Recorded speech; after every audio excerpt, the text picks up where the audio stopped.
Happy Frugal Friday, friends. Today we're talking about 11 frugal living tips to help you save money, one of our very favorite topics. If you like talking about frugal living, budgeting, minimalism, saving money, you are in the right place, my friend. Please hit subscribe so you don't miss a thing. The first frugal living tip that I want to touch on briefly, while we're going to talk about smaller things that really add up, it's very important to pick the methods with the biggest payoff, which would be your home, your car, your job, the things that make the largest impact. It's very smart to remember that these things do have the greatest impact. So if you're living in a home that is sucking you dry, you can't afford the payments, it's literally killing your finances. See if you can downsize and get a home that's more affordable.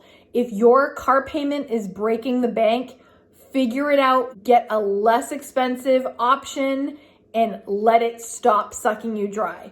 If you have a job that just does not pay enough, you've got to figure out, and I know times are tough right now, but you've got to figure out if you can get a job that pays more, the commute is less, figure out some ways to have the biggest impact with some of the main things that occur in your life. And that is a great way to get your finances going in the right way that are going to make a huge impact. That's before we even get into the smaller stuff that also adds up. Frugal tip number 2 is to eat the right portion size.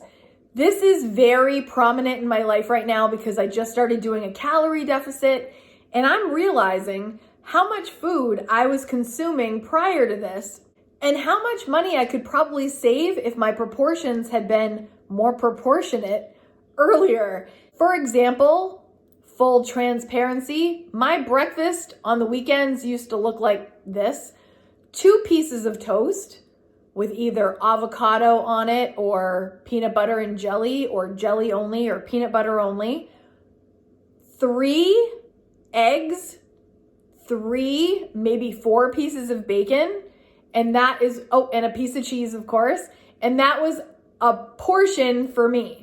Now, this has been reduced when I'm reducing my calories also, but my breakfast now looks like 1 piece of toast with 2 eggs, 1 piece of cheese, and 2 pieces of bacon. So even though that's like a small change, that's gonna cost me a lot less in the long run over time. Some people, this is not a problem. They eat the appropriate amount and they don't waste food, but it's estimated about 30 to 40% of food is wasted. So if you're finding leftover food on your plate, either use it for leftovers or don't make as much. Number 3 frugal living tip: don't autofill your credit card information for online stores.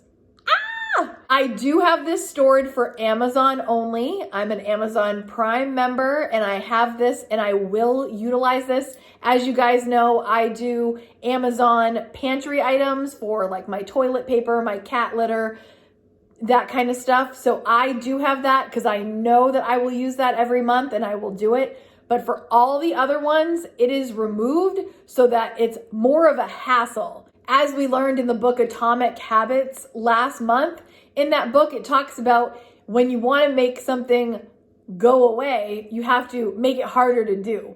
And so I take all my credit card information out of all those sites so that I don't just tap, click, purchase. It's a little bit more of a pain in the butt. And sometimes I don't want to put in the effort, so I don't do it. Number 4, don't iron, or iron a lot less. Now, you guys know that this is a thing of mine. I don't own an ironing board or an iron.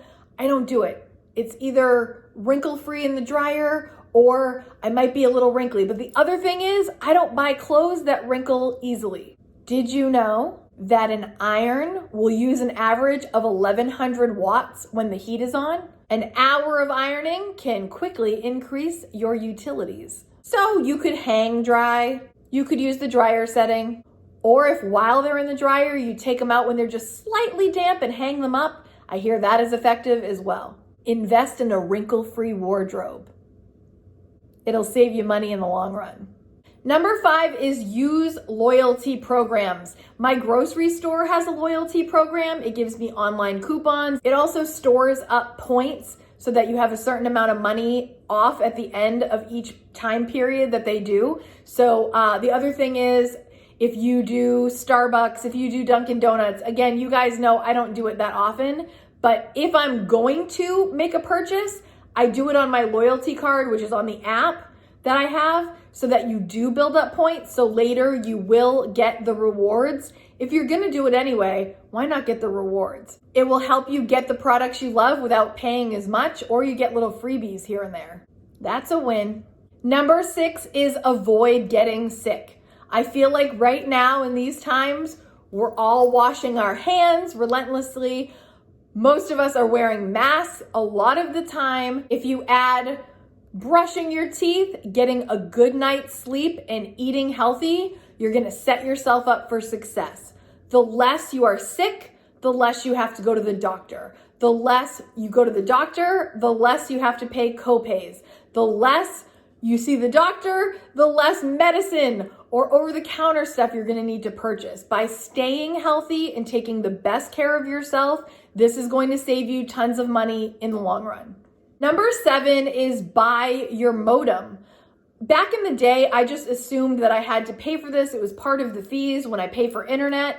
And then I realized I could buy it myself and not pay say it's $5 a month. $5 a month for years and years, when you could buy that modem for probably under $50.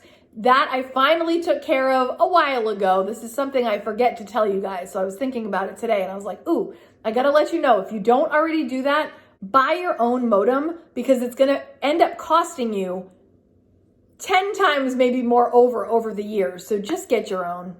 Number 8 is reuse food containers that you purchase at the grocery store. For example, my turkey came in this, and I just ripped off the label on the top, and now I use this for leftovers. So you might already do this, but if you don't, the good containers, ham, turkey, salami, any of these, keep the container and just reuse them when you put your leftovers in it. Number 9 is taking some time out to take care of your mental health. This is one, as busy people, we often forget to tend to. Clearing out your mental clutter can be just as important as clearing out your physical clutter. Keeping your mental state healthy is very important. Don't forget to take care of you. Yes, you, don't forget about you. I adore you. Don't forget that. Number 10 is keep your home tidy.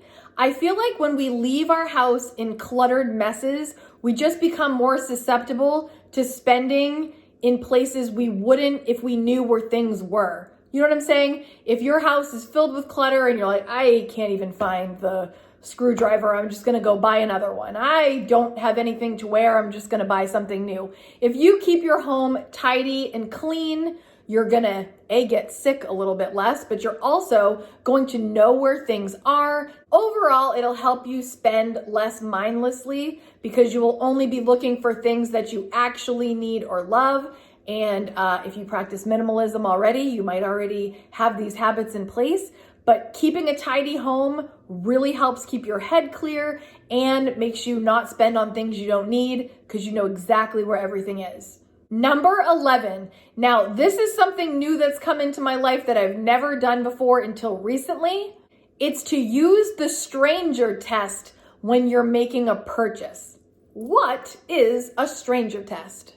When considering a purchase, imagine a stranger comes up just as you're about to purchase this item. Let's say it's a bag, and they're gonna offer you the amount of money that you're about to pay for it. So say it's $200. You're about to spend $200 on this bag, and the stranger comes over and says, I will pay you $200 for that bag. You have to decide, what would you rather have? That $200 or the bag? Which one is greater value to you? If it's the $200, put that bag back and be on your way. If the bag is the thing that you still value more, then it might be time for the purchase. If you are a frugal person, take a second and type frugal in the comments, and then I will know that you are also practicing the frugal lifestyle.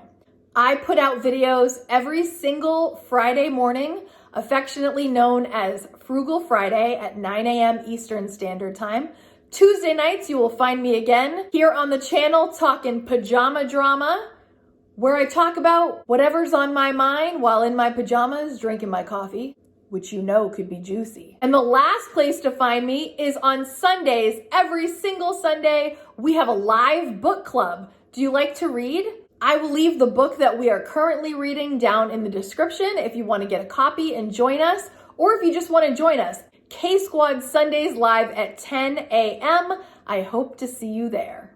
If you like videos talking about frugal habits, I have endless amounts of these kinds of videos. I will leave them here and here for you to watch away and see if there are some other things that might be useful to you on your frugal journey. Hey, gorgeous. Bye-bye. Thank you for watching and have a great day, everyone. Bye.